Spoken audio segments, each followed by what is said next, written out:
Okay, today we're going to do a little video about picking,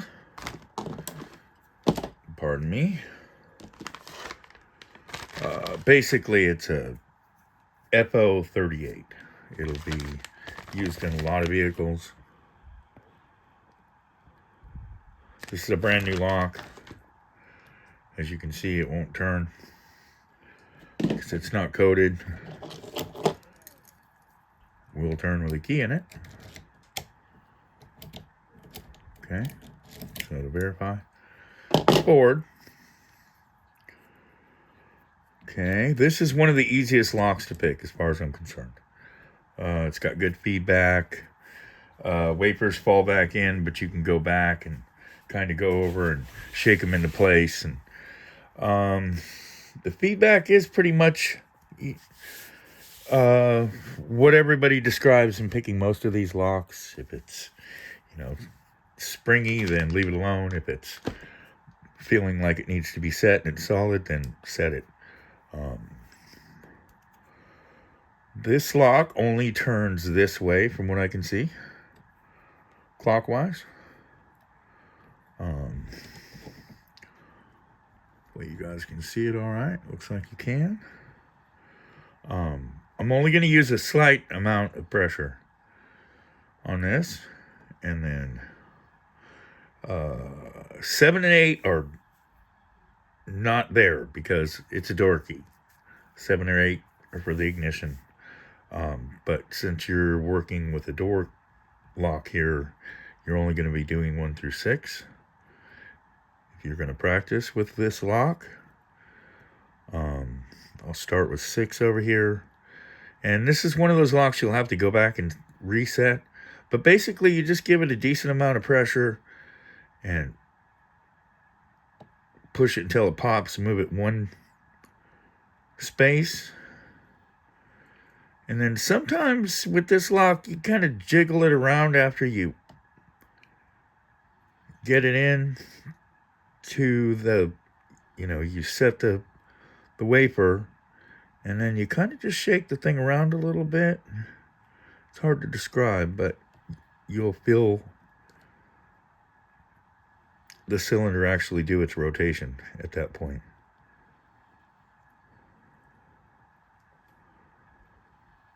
And this is a lock where you'll have to go back and reset some stuff.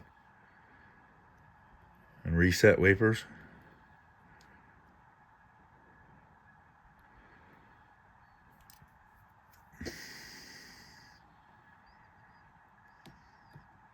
And then I just felt a good rotation.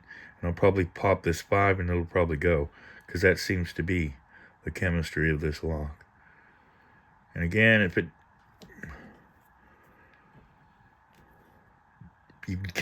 you don't go right through the first time, then, you definitely have to go back and recheck wafers.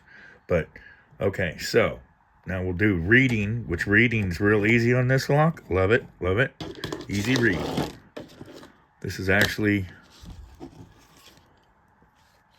what we got from the read. Okay.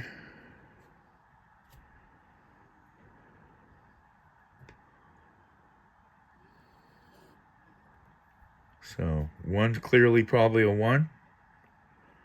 Okay. 2 is pretty much clearly a 2.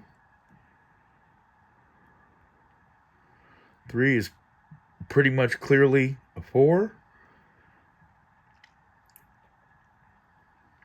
4 is clearly a 4. 5, clearly a 3. It's closest to the 3. So this is a real easy lock to read. Really liking this one. I could work on these all day. Okay, and then the last wafer of 3.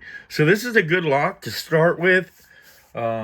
This one, NSN 14, that's where you should start. I wouldn't really recommend buying the whole kit of Lishis like I did. Just get the ones you're going to work with, the cars you're going to work with. Some cars are easier. I'm not going to work on Jaguar, BMW, all that. for probably many years, because a lot of the work is more difficult. You have to pull modules. Not that I'm afraid of difficult, but I am afraid of breaking someone's module or making mistakes on the job and making people upset, which is not what I want to do in my business. So, you know, you're best to stick with the cars that you're going to do. And again, this is a great one, Lishi FO38. And again, it'll work on a lot of the Lincolns, F150s and stuff.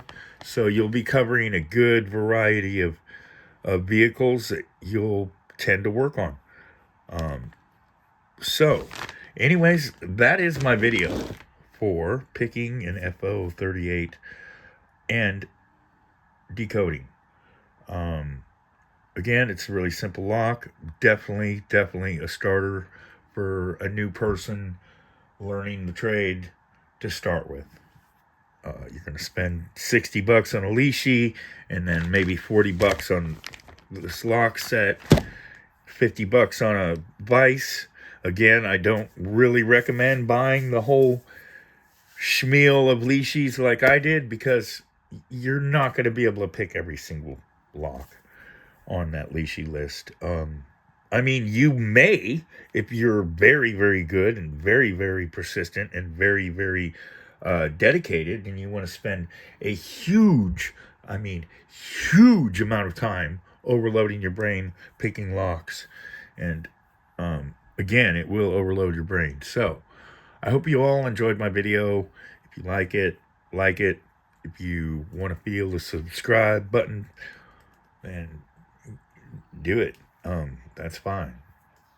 I'm here to try to kind of like let you learn from my mistakes and let you learn from what I do, so that it'll transfer into you as a new business owner or locksmith, and you will not make the same mistakes or save you from making any mistakes that I have made.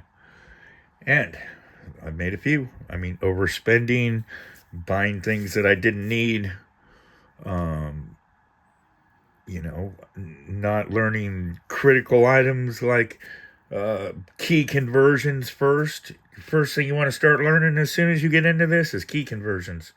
What key system is used for what vehicles and all that good stuff, because it's going to come into play right away, and it's going to cause you a huge challenge, ultimately.